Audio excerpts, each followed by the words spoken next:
જામનગર જિલ્લાના ધ્રોલ તાલુકાના હરિપર ગામમાં કથિત ધર્માંતરણની પ્રવૃત્તિના આક્ષેપને લઈને વિવાદ સર્જાયો છે।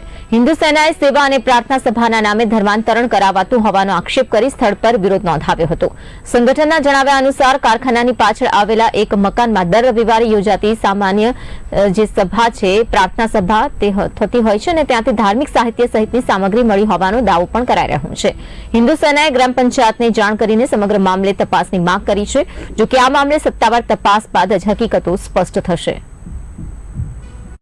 જય શ્રી રામ। પ્રતિક ભટ્ટ, હિન્દુ સેના ગુજરાત અધ્યક્ષ। આજરોજ જામનગર જિલ્લાના ધ્રોલ તાલુકાના હરિપર ગામે ક્રિશ્ચન મિશનરી દ્વારા મોટે પાયે ધર્માંતરણની પ્રવૃત્તિ ચાલતી હોય એવા સમાચાર હિન્દુ સેનાની ટીમને મળેલા હતા, જ્યાંથી સૌરાષ્ટ્રના પ્રમુખ ગૌરવ મહેતા દ્વારા આખી ટીમ દ્વારા તપાસ થતા હરિપર ગામમાં દર રવિવારે ભોળાભાલા હિન્દુઓને ધર્માંતરણ કરાવવા માટે ભોજન અને મોટા લાલચ આપી અને મિશનરી દ્વારા કાર્યવાહી થઈ રહી છે। જે તપાસ થતા ઘણું બધું સાહિત્ય અને હિન્દુઓને ક્રિશ્ચન બનાવવા માટેનું પણ સાહિત્ય ત્યાં મળી આવેલ।